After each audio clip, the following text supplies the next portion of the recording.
안녕하세요. 오늘은 특별히 사업장 선택을 앞둔 사장님들께 도움이 될 만한 영상을 가져왔는데요.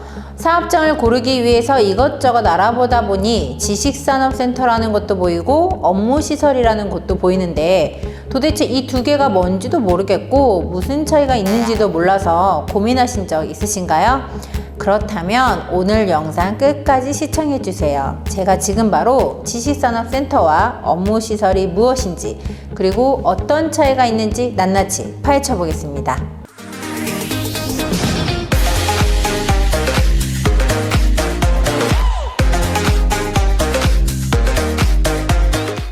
그렇다면 지식산업센터 업무시설은 대체 뭘까요?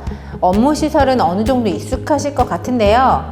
사전적인 업무시설과는 좀 다른 개념이지만 흔히 오피스라고 부르는 업무의 용도로 지어진 시설을 말합니다.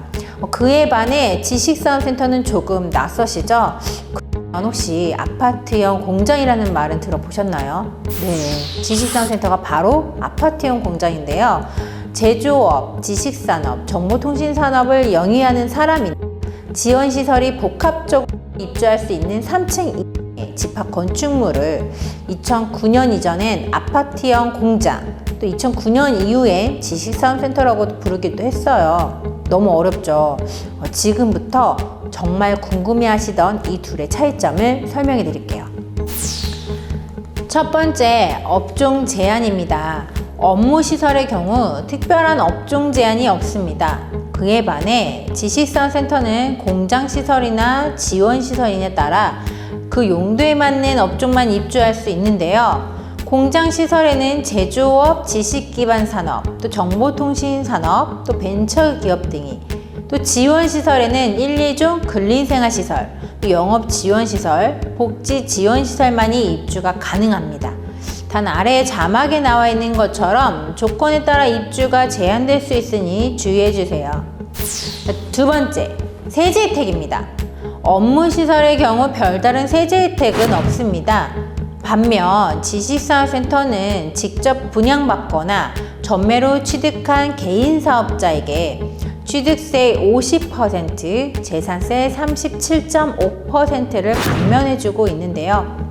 단 2022년 12월 31일까지만 감면 혜택을 받으실 수가 있고 취득 후 1년 이내에 직접 사용하지 않거나 5년 이내에 매각, 증여, 임대하는 경우는 또 이유 목적과 다르게 사용한다면 혜택받은 세액을 반납해야 하니 이 점 또한 유의해 주세요. 세 번째 차이점은 취득세입니다. 지식산업센터는 개인 사업자인 경우 최초 분양 입주자, 한마디로 분양권 상태인 경우를 말합니다. 법인인 경우엔 개인 사업자와는 조금 다른 기준이 부여되는데요. 입주 가능한 업종의 설립 5년 이상 된 법인 사업자가 실입주하는 경우에 2.3% 취득세 혜택을 받게 됩니다. 근린생활시설, 업무지원시설은 감면 혜택이 없다는 점 참고해 주세요. 반면 업무시설의 경우 지식산업센터와는 달리 보유하고 있는 업무시설의 개수나 또 사용 연수에는 상관없이 일괄 4.6%의 취득세를 납부합니다. 네 번째, 대출 비율입니다. 지식산업센터와 업무시설은 최대로 대출받을 수 있는 비율이 조금 다른데요. 우선 시설의 경우 50%까지 대출 받으실 수 있고 지식산업센터는 그보다 조금 더 높은 80%까지 대출을 받으실 수 있습니다. 단 법인 경우 업체 신용도가 정말 좋다면 최대 90%까지도 대출이 가능할 수 있다고 합니다. 다섯 번째, 전매 가능 여부입니다. 업무시설의 경우엔 전매를 허용하고는 있지만 허용 조건이 있는데요. 보유하고 있는 업무시설을 모두 한 사람에게만 전매해야 한다는 것입니다.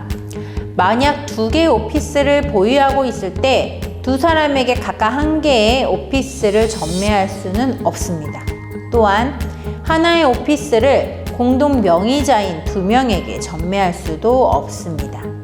오직 단 1명에만 내가 가진 모든 오피스를 전매해야만 합니다.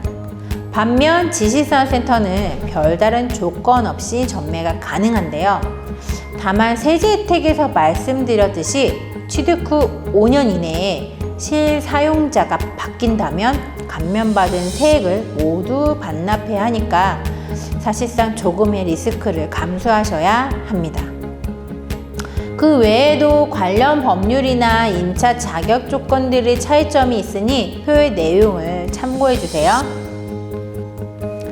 그동안 복잡하게만 느껴졌었던 내용들이었을 텐데요. 오늘 영상 보시고 조금은 해결이 되셨나요? 사실 업무시설이나 지식산센터나 각자의 장단점을 갖고 있기에 오늘 보여드린 영상과 현재 운영하는 사업의 성격을 비교해서 선택하시면 좋을 것 같습니다.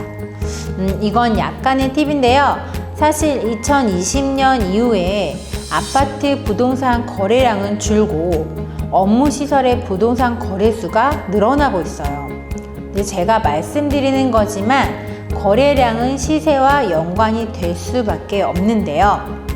업무시설을 선택하신다면 이런 시세 차익을 기대해 보실 수 있지 않을까 하는 팁을 살짝 드리면서 저는 이만 들어가 보도록 하겠습니다.